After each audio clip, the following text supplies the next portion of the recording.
You have a financial standing in this world, and it's there because of a series of decisions that you took one after another and the environment in which you took them. And if you are well off today, then it's because those series of decisions were good or were of high quality. And if you are not well off, then you, my dear sir, it's time you start taking those.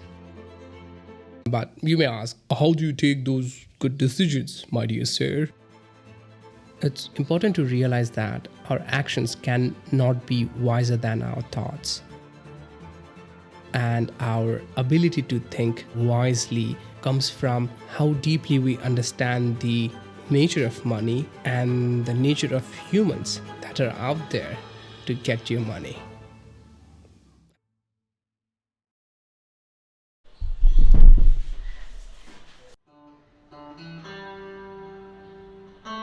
When I was a kid, I found out that my mom used to keep her change on the top of cupboard below the newspapers so that it's kind of hidden. And every so often or once in a while, I would steal some coins out.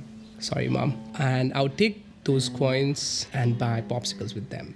No one taught me how to spend it. All I knew was if I had some money, I could spend it, like a if else condition in a code. If you have money, spend it. If you don't have money, you don't get to spend it. Simple as that. I didn't took a tutorial, I didn't take a course on how to spend the money, and we all live with this flawed thinking. So let me present to you another simple idea, that is the polar opposite of spending your money is earning the money, preserving the money, and growing your money. All those three things are either difficult or not straightforward, which is why we need to work on it and improve it, right? In today's world, financial wellness is a must-have, as it was so in the ancient world. So we will borrow some lessons from the ancient Babylonians. So we'll look into a chapter called 7 Cures for a Lean Purse. Start thy purse to fattening, control thy expenditures, make thy gold multiply, guard thy treasures from loss, make of thy dwelling a profitable investment, ensure a future income, and last, increase thy ability to earn. I think I would like to start from the last step, which is increase thy ability to earn, because it is just so obvious to everyone out there. We go to school, we go to college, we go to university, take a degree, get an internship, get a job, and then try getting promotions in the job. This is just widely out there. But there is a caveat to this. Before I go into the caveat, if you want to improve your productivity, work deeply to produce meaningful outputs, Deep Work by Cal Newport is an excellent book on how to go into the depths of your work and produce good results. And remember the caveat that I was mentioning earlier is that most of us think this is all we need to do to be financial well off. I'll give you an example. I was able to follow this rule even before reading this book. I started my career as a junior software dev. I was paid nearly $200 per month. And over the course of last 4-5 years, I was able to increase my earnings by tenfold, which meant roughly $2,000. And at the peak of, I was bringing in $3,000, $3,500 mark for a short period of time. And my career is 7-8 years long at this point. But even with all that progress, I was not financially well off because I was still using that flawed thinking, which is if you have money, you get to spend it. So I started reading a bunch of other things that I could get my hands on. So this was the book that I read 2 years ago called The Almanac of Naval Ravikant. This book revolves around wealth, happiness, and meaning of life. It drastically changed my perception of a lot of different things. It taught me that simply earning more is not the solution to the financial wellness. I took some different measures. I'm still working on that. I'll talk about it some other day. Now, with this premise, we'll move to the remaining 6 steps, starting from number 1, which is start thy purse to fattening, which simply means make your purse fat, right? But you may be thinking, well, dude, you're earning and you're making your purse fat, right? But that's not the case. What happens when you get your paycheck? I'll tell you what happens. Your money that you pay for rent goes to your landlord. Your money that you pay for your food goes to the vendor.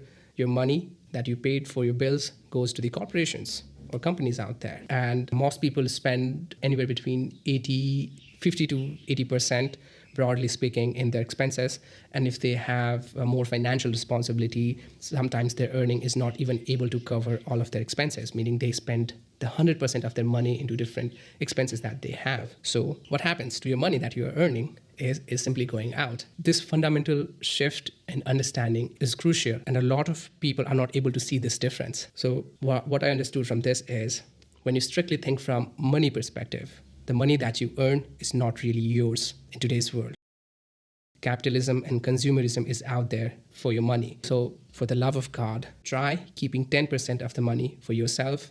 If you can keep more, even better. So step 2, control thy expenditures. Say once you start saving 10% of your money, in 10 months, you'll have the saving that is equal to 1 month of your paycheck, right?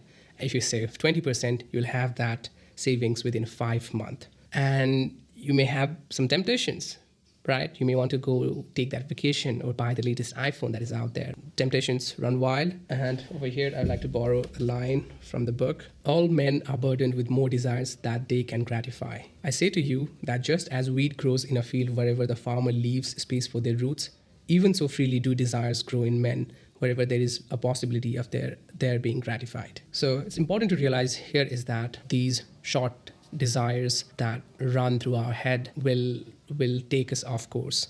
We need to keep our sight at the end goal, which is being wealthy. All these savings, all this minimization of expenditures is for a greater goal out there, which is eventually to be wealthy and have a reasonable disposable income to gratify your desires every once in a while. So be frugal and live with absolute minimum that you can, and focus on your big goal out there, which is being wealthy. Step 3, make thy gold multiply. So once you have the money, you're putting it somewhere in the bank, maybe earning some minimal interest out there. In this step, the author suggests us to invest and earn interest, which is obvious, right?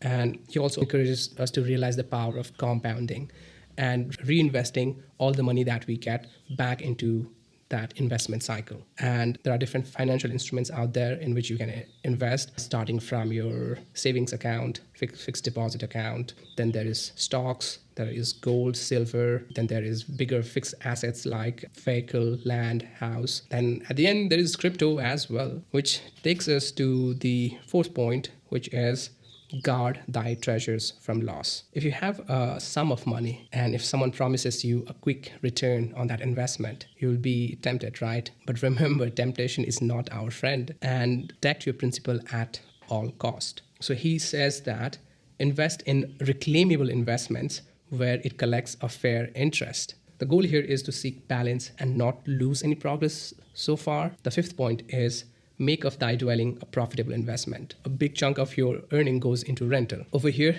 the author makes an argument that why pay a landlord when you can pay a bank or take a home loan? You'll have to run your own maths based on where you are, what's the interest rate on home loans, how long do you want to invest, how much savings that you already have that you can put for the down payment, things like that. But the goal here is if you plan for a home, which leads to minimizing your expenditures, you can reinvest your savings into investment and expand your wealth, right? And it also leads to the peace of mind of the owner and the family members, because it gives you a solid foundation to stand upon and also a sense of rootedness. And the last of them is ensure a future income. Old age will come to everyone eventually. And there will be a point in time where you will not be able to work anymore because of health issues, or you simply get old, or probably you get tired of working. For those times, it's important to save and have all those investments reclaimable and ready to be used when you don't want to work anymore. You also need to think of your family, because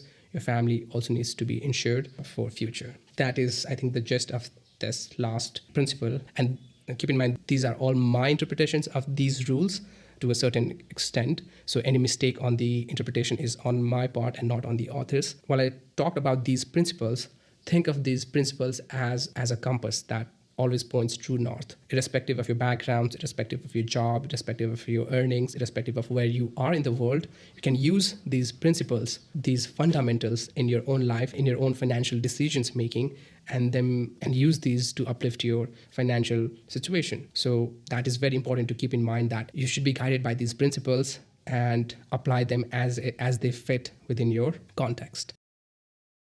Those are the 7 rules or 7 cures for a lean purse by George Clason. He collected these stories from ancient parables that were popular in Babylonian times. So thanks to George Clason for bringing these to we mere mortals. Money is a really intriguing subject, to say the least. We all chase it. We also need to respect it. There's a tweet by Naval which says, "Understand ethical wealth creation is possible. If you secretly despise wealth, it will elude you." Money is a big part of our life. It always has been. Financial incompetence is not a thing that we can afford. One person being financially competent is not the result that we are looking collectively as a society or as a civilization. The increasing wealth gap is a major concern for us, and I don't know where that will lead us in the future. I'm trying my best over here to make a dent in my own personal financial situation, as well as also maybe help others who are in a similar situation out there. So I thank you from the bottom of my heart. If you are still watching, if you made it till here, I'll be making more series on financial wellness, but you may know that financial wellness is just the tip of the iceberg. It is deeply connected with how we think about money and how others think about money. So it goes into psychology, philosophy, and a lot of other things which I have equally keen interest on learning and sharing in the coming days. So I'll be doing that. Let me know what you think of any of these stuff. How well do you resonate with those? It helps me get a good feedback on what I do, what topics do I choose next, and so on. So thank you for watching. I'll catch you on the next one.